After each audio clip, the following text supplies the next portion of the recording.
I am happy, and you are using the ones and the term former administration. I'm the current administrator, right? So now that I'm the current administrator, it will give me time. If there is necessary or there is information that gets into my desk, on my desk, that requires my action, I will act immediately. Otherwise, I'm not seized of the matter that you want me to respond on. Any other question? And how much are you willing to pay fund? Law is passed. The tea fund will come from the tea levy. And the formula for coming up with the levy is set out in the law. So once that law is enacted, it is out of the application of that formula that will determine how much money we will be able to collect through the tea.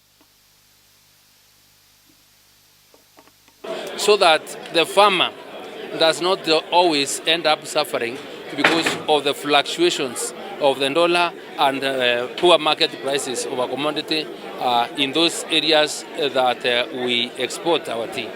So about the dollar, what intervention are you going to make to ensure that farmers get dollars the rates that is in their favor? So the money market is controlled by very many factors, right? So what I am saying is that because this is a time when the dollar is exchanging to the shilling is weak to the dollar, and considering that our money, our tea is paid through dollars, then the management should try to negotiate better exchange rate. Understand what I'm talking about?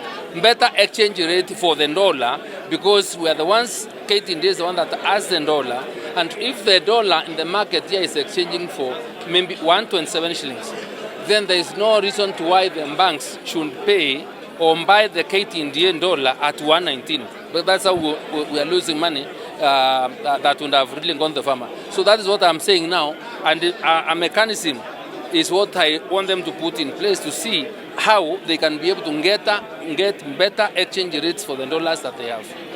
Sawa. Another question that's not too related. Over the weekend, we saw farmers in Maize complaining about the government plan to import rice. Also means that is it only these two commodities that will be exempted from tax? Let no farmer complain anywhere about anything, because it's my responsibility as the Minister of Agriculture to protect my farmers. It is me who is running up and down to see how to subsidize inputs so that they can bring down the cost of production of food. So, and I have also a responsibility as Minister to ensure the country has food to eat.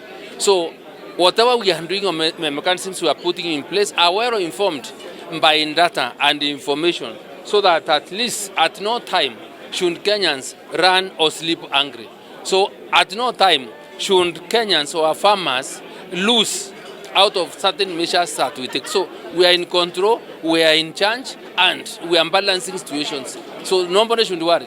But if there is anybody that wants to bring in maize or rice, because we promised as a government that we will bring the cost of food down and has capacity to bring, then we should also explore as a trader the avenues that have already spelled out in the public, to participate in bringing us maize, in bringing us rice, or any other food commodity that we want to have in the country before we run short of the food that we require. In the same line, millers are complaining that of the rest concern that the a meeting tomorrow with the millers at 9, and what they want, for your information, is they want me to bring, to assess them, access maize even at a lower price, and they are willing to buy. So millers are not complaining. This is creation of the people that want to really sensationalize this issue. So the farmers are comfortable, the millers are okay. I have a meeting with them tomorrow, and everything else is okay. As in, they don't know whether they're importing GMO or conventional maize or both. So look at the handbag. I said I'm importing maize, and that is my position. I'm bringing in maize, right? I am bringing maize. There are standards set out, and the government agencies that check whatever food comes in the country. So don't be speculative, right? And it is the farmer, and not me bringing. I'm telling you as a trend, I'm bringing maize. I will give you the free waiver, yeah? So you have to bring maize that Kenyans can buy. So it is not me. Will you send the duty waiver to other foods? Any decision that is taken is informed by statistics or by reasons. So it cannot be blanket. I also need to raise money as government to pay you salaries and everybody else. So Nduti itself is a revenue stream for government. But if we have a problem with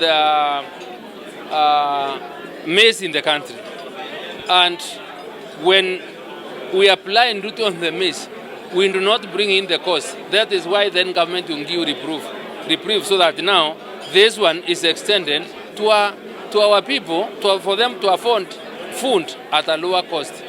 So be assured, my greatest responsibility is to ensure there is food for everyone in the country. And not only food that is also secure. Food that is secure and food that meets the standards set out. Why didn't My name is David Icho. I'm the national chairman for KTDA. We are here with for directors annual conference with 400 directors from 71 factories across the country, which are run for KTDA. The objective of this day is actually to review what we have been able to achieve within the last 1 year.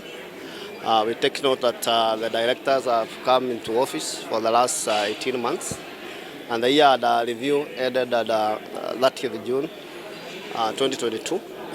We are proud with the achievement we have been able to achieve for the last period.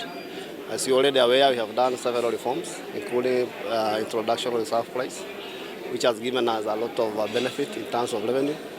And our revenue, which is the farmer, went up by 19 billion, which was about 43% extra. In total, farmers were able to get 63 billion going to their farmers after expenses, which was very high compared with the previous year, which was 44 million. So other than that, we are looking on the issues of reforms where we have been able to reach. There were issues which we anticipated to undertake within the Reform Act, among them the management review. We are at advanced level of negotiation, and hopefully the early month of January, we should be able to sign those agreements with the respective boards to be able to continue. Of course, we have done other things, including issue of reduction of interest rate for green and feather, which was of a microfinance institution. Through that, we brought it down from 22% to 8%. We have seen a lot of saving going to the farmers.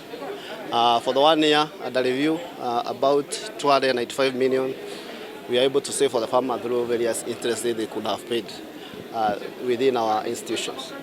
Of course, we want to enhance more and escalate the program to be able to assist farmers who cannot be able to afford the market rate within the market forces.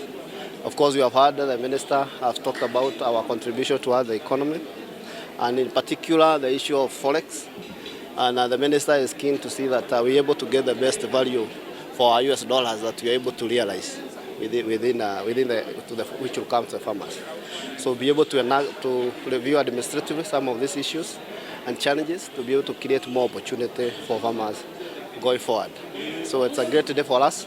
We are still continuing with the discussion with our directors. There are about 400 directors coming across from all those 71 factories. And yes. Earlier on, the CS was speaking about many other reforms, including the tea fund and many others. Which one is on top of your priority? I think the major objective of that act, because the act came to deal with the various issues.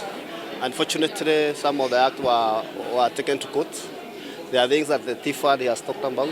Some of those money was to be saved from management agreements. Others were coming from the brokers. So we were able to start that fund to assist us be able to mitigate the issue of escalation or differentiation of the lower incomes for the farmers.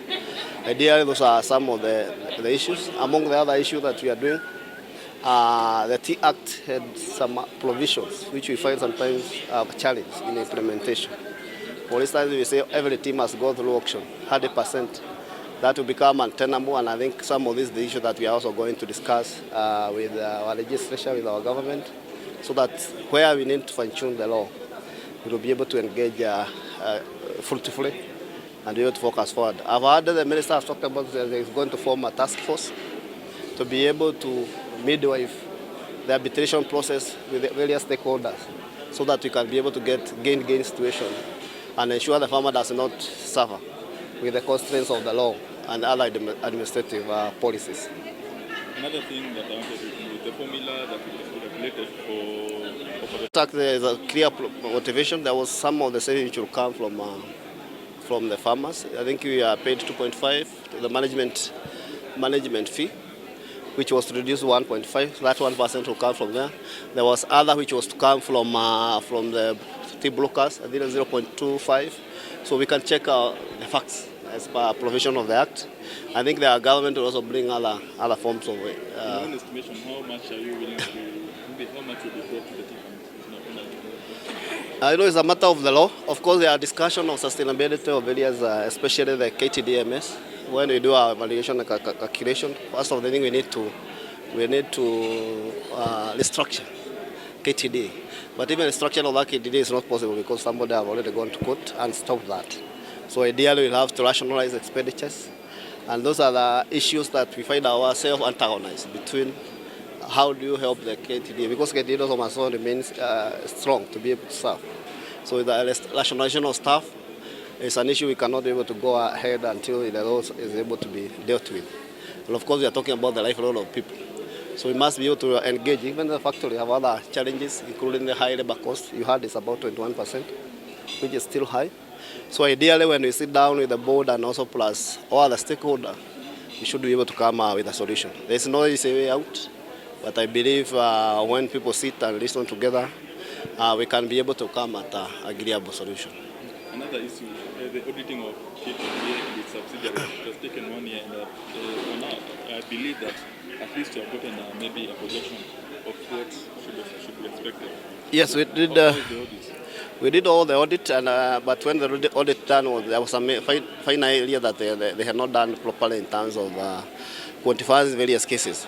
Ideally, because of the forensic audit, the report must be clear to say who is culpable, what is a person to undertake, be it those issues of devaluation of the lands and other issues of any other issue that could have happened. So the Tea Board of Kenya asked that the various audit firm to fine-tune. When we are able to have that, then we'll be able. And hopefully, that's on top of the agenda when the issue that we'll be dealing in the coming year. How much do farmers need? It's about, we have about 54 plus another 11. We are talking about 55, I think over 60 something. If you look at the KTD holding, we are talking about CDLA, we are talking about the 54 factories. So it's not one document that you can finger on into one. But ideally what we found out, especially with factories, there were issues of land exaggeration, buying land which is not suitable for the fuel wood, and misappropriation through tenders and other issues. So those are issues that we are going to check in terms one by one. And because they were citing persons, in some cases, we would not like to disclose the nature of the issues, but when the issue becomes clear. Yeah. Well, Chair, you're currently live on K24 TV, yes. And perhaps just for the benefit of the viewers, just give us an overview of what's happening today. Today, my name is David Icho. Yeah, we have many markets. Actually, our traditional market is Pakistan. We do have number 2 being UK and Egypt. Now we have the markets that we are trying to create expansion of markets, especially in African continent. That's what they are calling Africa Free Continental Trade Areas.